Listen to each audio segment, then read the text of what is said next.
Good evening, Hawks fans, and welcome back to the Atlanta Sports District. Coming to you directly after a 127-115 win over the Miami Heat. It's the old man and Russell, and it's great to have you here. And we thank you so much for your continued support for the podcast. Russell, you want to talk anything about offense, defense? Yeah, so we're going to start off with offense, defense today. Pretty simple. We're going to start off with the defense. Honestly, defense was pretty good. It's a little hard to judge. This team was without probably their three best offensive players in Tyler Hero, Norman Powell, and Andrew Wiggins.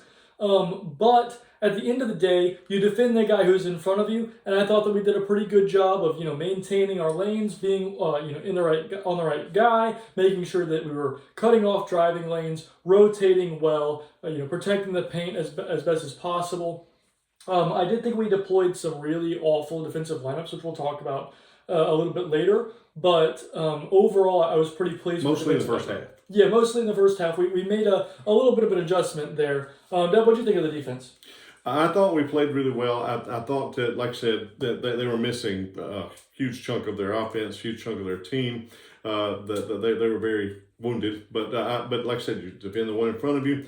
I thought we played very well. One thing I'll say is there at the end, and we'll talk a little bit more about that in a minute, it kind of got skewed a little bit, though, those last 3 minutes, so with like 10 points, just like that, and it makes it look like we get 115, maybe didn't have a great defensive night, but if you look at it as like 100 to 105 kind of defensive night, I think that it's much better, and we did make some adjustments, and we were much better in the second half, and especially after that little run they made, and we really clamped down and played a great defense after that, and it was just it was a good night all the way around, good win on the road in the NBA, even against a broken team, is a good win.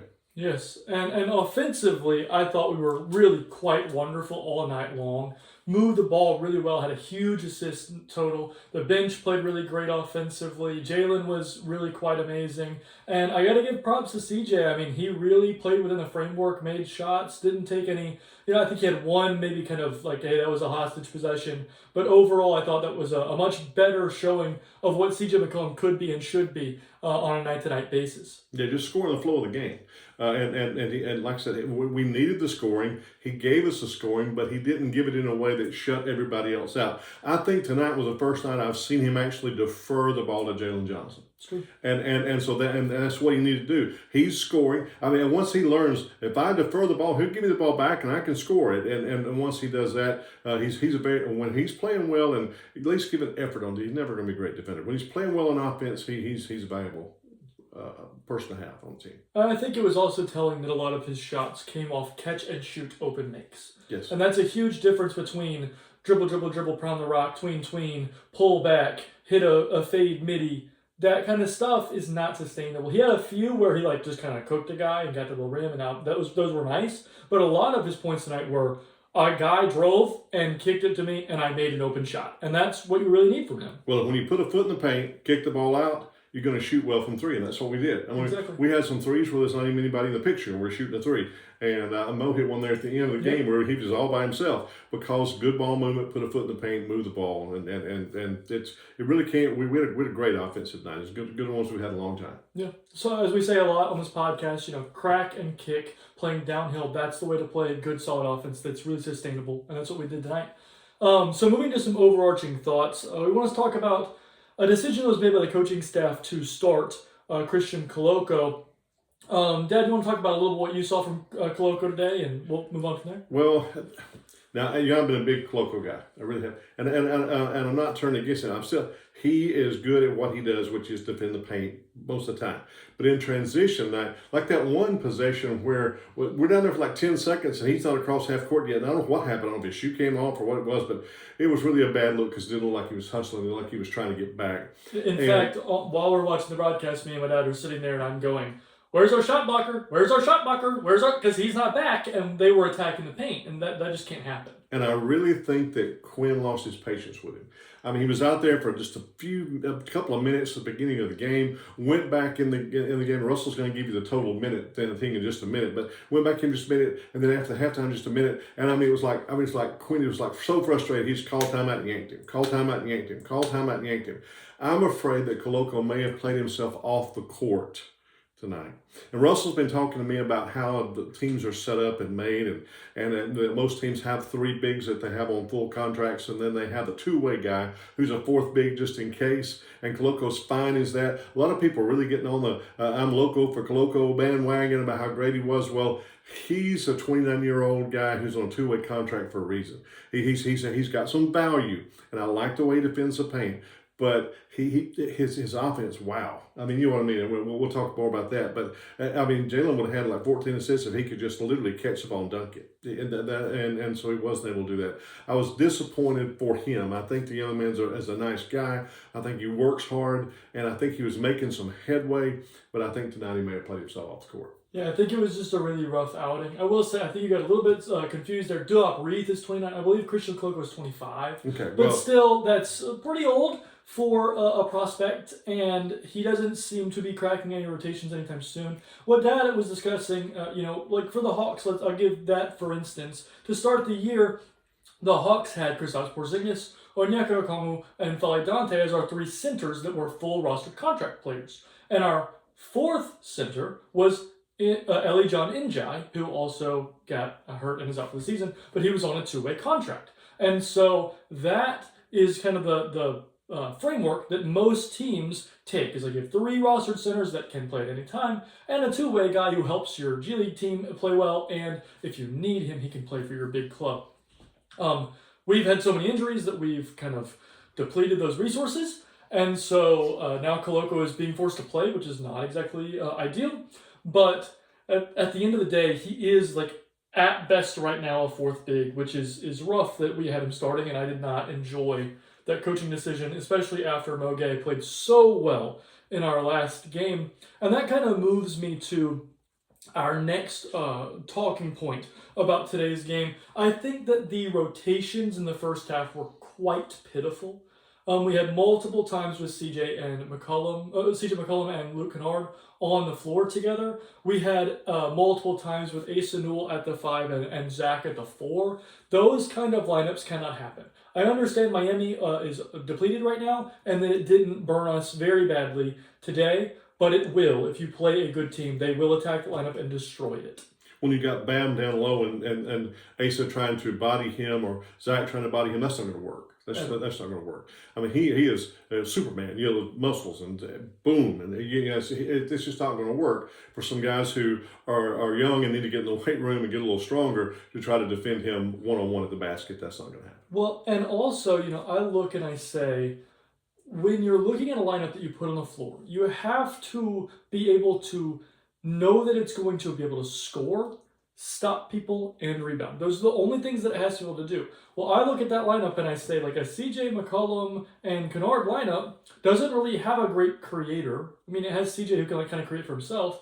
And then, so the offense is going to be a little funky. And then defensively, it's bad with Zach at the 4 and Asa at the 5. That's just, untenable.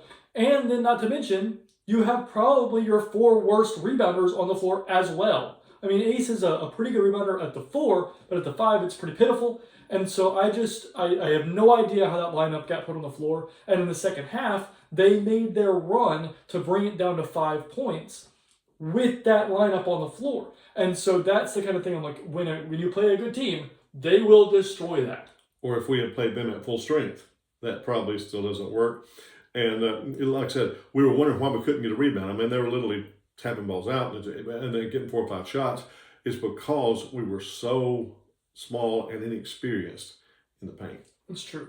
And I will say, luckily, when Asa was playing not with that lineup, he played very well. We'll talk about that in a minute. And Mo was able to play extremely well tonight, and it saved our bacon in the second half.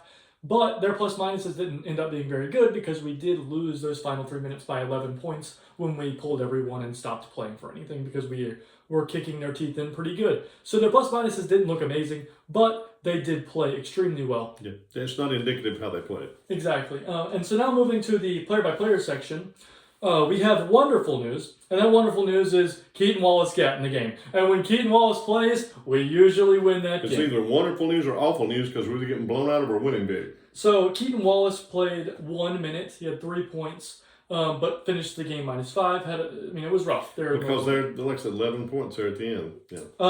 But moving to the rest of the team here, Asa Newell played 17 minutes. He had 8 points on 3 of 4 shooting with 0 of 1 from 3. He had 2 rebounds, no assists with turnover and 3 fouls. Again, defensively, it's still not super great for Asa, but he still gives effort, and he did have a steal, and he did finish +5. I thought he did good things rebounding. He played really well in the framework of the offense in the first half especially, but it still is a little rough. I don't agree with playing him at center, and hopefully Okongwu can come back and we can just play Big O and Mo and play Mo at the backup 4 and have lots of minutes for Mo, lots of minutes for Onyeka, and move on with that. I think that would be a good idea. Well, and like Russell said, his plus or minus was affected by the last few minutes when we really just, they just scored at will because we didn't have anything really to play for, where we had the game in hand. I'll say this about, and I mentioned this during the game when I was watching, I said, I think that the few games at College Park really helped. Now, he used to play great down there. He played great. And a few games down there really helped his confidence. He seemed to be very aggressive with the ball, taking the basket, getting in transition and running. That was a beautiful catch and dunk he had there. They kept showing, and they go to commercial. And he had, I think it was 8 points in the first 7 minutes. He's the ball game and this kind of thing. So, like I say, it helped his aggression. I believe it helped his the way he felt about himself. I think it was good for him. When Yeka gets healthy, he may need to go spend some more time down there and play some games. Learn the defense and learn his. He's very athletic. He has a lot of defensive upside. He just needs to know more what we're expecting him to do. Yeah, he a lot of times he just is not in the right place doing the right assignment. Right. And that to me is like, he's super athletic, super straight ahead, fast, very strong for his age. I think he's going to be a very strong player in his prime. He does like a little bit of side-to-side quickness, which is pretty important to be like an all NBA level defender, like right. Mo or like Dyson.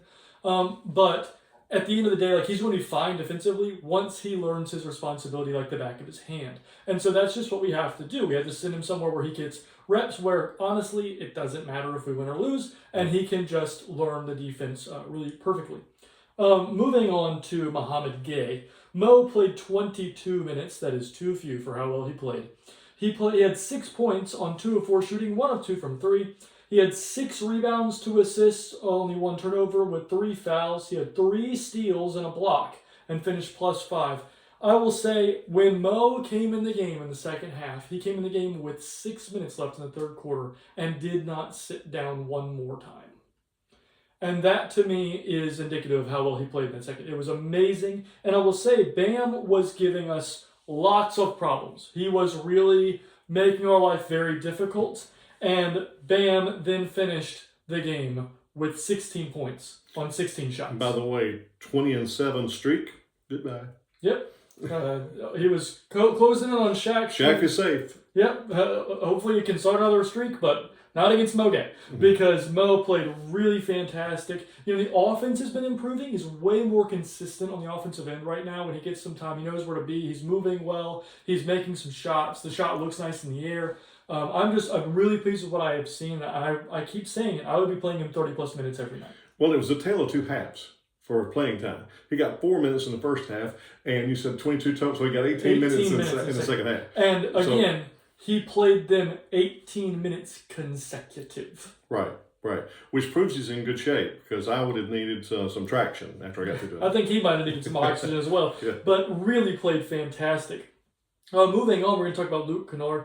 Luke played 23 minutes. He had 12 points on 4 of 6 shooting. He is the most amazing shooter on planet Earth. He really is. He was 4 of 6 from 3, but the dude just needs to shoot the ball more. Like, if you're making 4 or 6, if you're leading the NBA in three-point percentage, shoot that rock, Luke. Come on, man. He had 5 rebounds and only 1 assist. He had no turnovers. He did have a block. It was actually funny. It was on Jaime Jaquez. He blocked it and it hit him in the face and bounced out of bounds, and Jaquez was dumbfounded. And the Luke Kennard tonight finished +22. Team best. Was truly fantastic tonight. I just wish he would shoot a little more, because I like watching it go in. Can you imagine what it would be like if he'd shot a few more times? Yeah. And especially when we're having a game like tonight where everybody's feeling good about everything. Just, there's the ball, Luke, shoot it. They could have done some more of that. And they were closing out on him pretty good, because the word is out. In his career, he's a really good shooter. And what amazes me with him, it's like, It's hit the speed of the release. It's like there it is, boom, there it is, basket. And it's like it's brainless. I mean, that's the fun thing to me when I watch Luke Kennard. It doesn't even seem like he's having like an out of body experience. His eyes kind of glaze over, and he just kind of like flicks it up there, and it goes in every stinking time. It's crazy to watch. It's like he doesn't have to focus on it. It's just second nature. Moving on, we're going to talk about Corey Kispert. Corey played 28 minutes. He had 13 points on 5 of 13 shooting. Efficiency wasn't awesome, but had 4 rebounds, really great rebounding game from him. Very, very physical down low. He had 4 assists tonight, which is rare for him. Didn't have a steal or a block, but played pretty good on defense and finished the game plus 18. Kind of dominated their bench unit. He truly did. And I talk about his toughness. And the one thing I didn't realize when he was at Gonzaga, I mean, I knew he could shoot. I knew he was tough, worked hard. But he's tougher. He's a good finisher. I didn't realize that in college. Maybe I didn't see it, or maybe they didn't ask him to do it. But that thing where those things where he's going between people and get that ball up and among the trees and he makes it. That I was very impressed with that. I really like what he's added to the team. I think he added some grit that we needed. And so, we've had players in the past that had some, maybe Garrison Matthews had some grit, but he just didn't have the physical attributes that Corey's got to get some other things done. But we needed that grit, and he was able to have that, and I think he's really added something nice to our team. I do too. I call it the fight. He's got the fight that a lot of players don't have, and it's really been beneficial. Moving on, we're going to talk about CJ McCollum. We already talked about him a little bit, so we'll move kind of quickly to this one, but we had 26 minutes. 26 points on 10 of 18 shooting. Very good efficiency. 6 of 9 from 3. Again, most catch and shoot things, he was hitting them. He had 4 rebounds, 2 assists. He did have 2 turnovers, which was a little rough. He didn't have a steal or a block, but he did finish plus 13. Again, when you play in the framework, you can be not super amazing on defense and still have a very positive output on the floor. Well, never let it be said that I don't give credit where credit's due. I've been riding CJ like a rented mule. I mean, I have been. And I thought this was the best game he's had since he was been in Atlanta. He did not, as Russell says, hijack possessions, but maybe a time or two. But generally speaking, as I said, it's the first time I've seen him defer to Jalen Johnson. He needs to realize this Jalen's team. And I'm gonna help this team win by being that scoring, beating Johnson off the bench. So that gives us that scoring momentum, and that's what he's going to do, and that's what he's going to be about. If he plays like this, I have no problem with it. He gave effort, especially in the second half. In the first half, Russell's right; those defensive rotations. But oh my goodness! But the second half, we hit him a little more on defense. We didn't ask him to do as much on defense because he had better defenders around him, and it worked out very well. He had the plus minus was very good tonight. And like I said, CJ, I'll give you credit, but that was the best I've seen you play. Keep that up, and the old man won't be on you quite so hard in the future. That's true. And also just the catch and shoot thing is what's so big to me is that he's willing to go with the ball, and then when someone attacks, he punishes the defense for helping, and that's very important. I always talk about find a way to punish the defense for what they cover. Moving to the starters, Christian Koloko played 11 total minutes. I didn't think he got that many. He had 2 points on 0 of 3 shooting, 0 of 1 from 3. His shots looked really pitiful, but he did make his 2 free throws. He had 2 rebounds and a turnover. He didn't record a steal or a block and was -1. It was really bad with Koloko on the floor tonight. I mean, he looked really lost. That's the first time I've heard the plus or minus. I am dumbfounded that he was -1. I truly thought he was probably -15. I mean, it seemed like it. It was bad. And the thing that I've noticed a little bit about him, he gets lost on both offense and defense. And he runs and moves sometimes, especially in transition, open court. And like I said, as a drop big on the basket, he's at a fourth center, whatever you want to call it, he's pretty good at that. But he runs like he's got his feet in shoe boxes when he's out in the court trying to move. And as the way the game is played in the modern NBA, you have to be able to move your feet. I don't care who you are, and I don't care what position you're playing. You can be a center by necessity, but if you can't move your feet, you can't play in this league. And he moves his feet like he's standing in shoe boxes, and that's concerning to me. Like I said, I'm not wanting to give him a hard time because I really like the way he's played. I really think he gives effort. Tonight, I thought the effort was a little bit waning. I think he got frustrated. I think he got frustrated with himself, and then got frustrated with getting pulled. And I believe he was sitting there on the bench knowing I had my opportunity, and now I played myself off the court. And I think that really got inside his head a little bit, but he cannot move his feet fast enough to play in this league, except as a drop big, just on defense, and that's not good enough to be in a rotation most of the time if everybody's healthy. Well, and the other thing I'll say is I don't think this is the last you'll hear from Christian Koloko. I mean, we need him. We have so many injuries right now that he will have an opportunity to make it up. But tonight was really rough, and I didn't like the decision to start him. I thought that was a poor decision. The other thing I'll say is, as a defensive organizer, when you are the organizer on the floor, when you are the guy who's supposed to be the back line, you have to communicate. Like it can't be just that you look lost. If you are the defensive organizer and you look lost, you're also not telling everyone else what their assignment is. You're not telling anyone to switch. You're not telling anyone to hedge. You're not telling anyone to ice. You're not telling anyone to do anything because you're lost. So now the whole defense is lost around you. We cannot have that. So if Koloko is going to play, Koloko has got to be extraordinarily vocal because he runs the defense when he's on the floor. And he's got to know what he's doing, what the other four guys are supposed to be doing all the time on the defensive end. He can never be lost on the defensive end and be the defensive organizer. Can't happen. It's unacceptable. And so that's got to clean up. Moving on to Dyson Daniels. He had 22 minutes, which is very low for Dyson. I really don't know what happened there. I know Luke was playing truly fantastic, so maybe it was just like ride the hot hand. But because Dyson did not have it. I just think that he should have been playing a little bit more, though. He had 2 points on 1 of 4 shooting. I know he didn't shoot the ball well, but he's Dyson. I mean, you're not really playing him for his offense. But he had 1 rebound, 5 assists. He did have a turnover and 2 fouls. Didn't record a block, but did have a steal. He finished with a net 0. He played fine. He just seemed to get a ton of time. It was very odd. Right. So I don't know if he had a little tweak of something or they're afraid to bring him back after halftime because of the long delay. I'm not sure, but he just didn't get it. He was like 12 or 13 minutes short of his normal playing time. It's just a little odd there, but I don't have any worry about that long term. I just think that might have been a one-off kind of fluke thing. Moving on to Zachary Richausse, he played 23 minutes, still on a minutes restriction. He had 7 points on 3 of 7 shooting, 1 of 4 from 3. He did have 7 rebounds with 2 assists. He did have a turnover. He had a steal, no blocks, and finished -8. So Zach had the misfortune of playing with Koloko for a lot of his minutes, and also playing at the end of the game when we got kind of run off the court there in the last couple of minutes. But overall, I thought he played well. Well, again, we were like -11 there at the end, so really he was like +3, but he had -8 on the scorecard because, you know, he was there at the end. But I thought he played quite well. And this kind of gives you an indication of Quinn sometimes. He's your starter at the 3, and he's playing garbage time with other guys on the middle of the court. And that's Quinn's way of saying, I know I don't play him enough minutes. And if you know you don't, I know he's on minutes restriction, but I'm talking about all the time. If you know you're not playing enough minutes, then play in more minutes. You know. Yeah. So moving on to Nikhil Alexander-Walker. He played 31 minutes. He had 19 points on 8 of 21 shooting.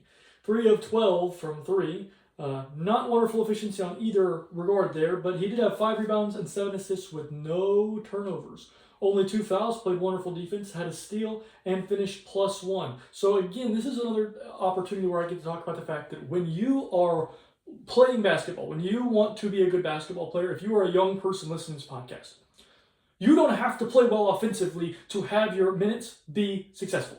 Naw played horrible offensively tonight, but he didn't turn the ball over, and he played great defense, and he won his minutes, even though he played awful. And he didn't foul a lot. And so those things, and so his plus or minus in the plus because he did more good otherwise than he had a struggle on offense. I mean, you don't have to be an amazing offensive player to have really positive impact on a team. And I keep saying it, but every time Naw gives us a good offensive game, it's just gravy because he's playing well in the framework of the offense. He's playing well defensively. He's rebounding hard. And then if he does score some, you go, well, this is awesome. Then that's what he's been giving us this year. And that's why a lot of people have kind of discussed him maybe being in the star category. So, I mean, just wonderful things from Naw so far this season.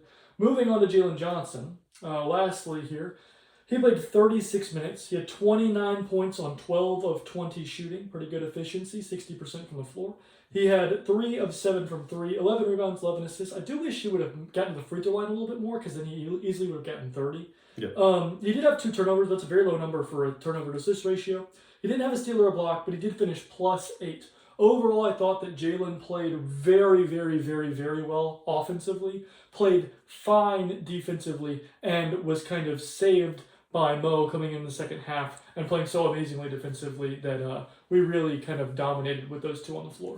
But fine defensively for Jalen until we can figure out how to get him to be a plus defender. Fine defensively for Jalen means he had a great game because offensively he gives you so much. And in all those different categories he can communicate. I also want, while we're talking about Jalen Johnson, there were some questions about a comment that I made where I said Jalen was the most athletic person in the history of the NBA. Now, I was talking about relative athletic score that they're now giving these prospects. He has the highest one of those that's ever been. Now, of course, they didn't have the relative athletic score during Dominique's day or during Michael Jordan's day or David Thompson and Skywalker, and I understand those guys were really athletic, but we couldn't measure how the measurable athletic like we can now. The highest one of those is Jalen Johnson, which means while they've had that, he's the most athletic in the history of the NBA. So like I said, I don't know how these other players will have scored in that, but I just want to clarify that. I'm not taking anything away from Dominique, fantastic athlete, and of course Jordan is Jordan, and David Thompson was he took a ruler off the top of the blackboard, top of the backboard, So just understand that when I say he's the greatest, he's the highest on that relative athletic score. It's true. And the last thing I want to talk about, it actually goes back to the very first video I ever did on this channel.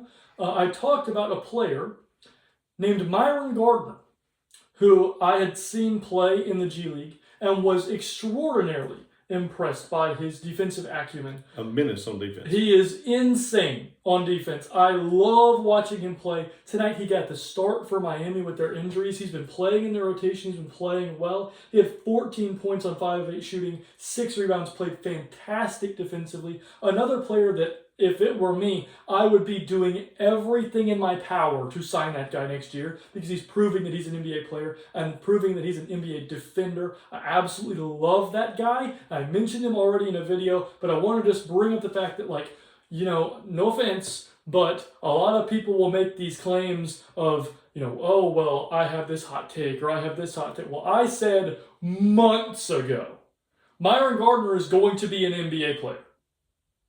And here we are. Myron Gardner is an NBA player. And so just wanted to toot my own horn a little bit there. Now if we can just figure out how to get him to be a Hawks NBA player. Yeah, I would love that. That would be quite wonderful. Moving forward, we had the Jazz, who just made a huge trade for Jaren Jackson Jr. There are a bunch of players involved in the trade, bunches of picks involved in the trade. But we don't know if he's going to be playing, but hopefully he's not. But it's...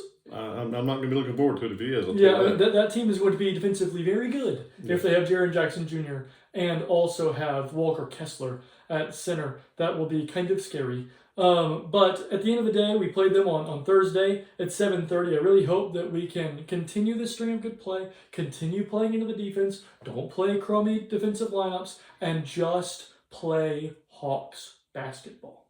Amen. And like I said, get back close to that 500 mark. That thing has been like, at the dog race, they got the little rabbit or whatever they keep out, keep them running. That 500 feels like that for the Hawks. We've been chasing the rabbit. We can't keep them catch it. Hopefully we can get some wins and catch that 500 and even get ahead of it. That would be very, very helpful. And the month of February doesn't look too terrible. So let's start it off with a really great win here and keep the ball rolling, keep the snowball rolling down the hill. As I always say, please like, comment, and subscribe to the podcast. Anywhere that you can like and comment and subscribe, I would like you to. I've got Twitter, Blue Sky, Instagram, Reddit. I post this everywhere, so I really hope that people are enjoying the podcast. And just let me know your thoughts on everything we say. And at the end of the day, I hope you have a great day. It was a great night, great win. I said on the road, even against the team that had some injuries, on the road, great win. It's much easier to do when we have a win, but always hang on to your joy. Have a great day.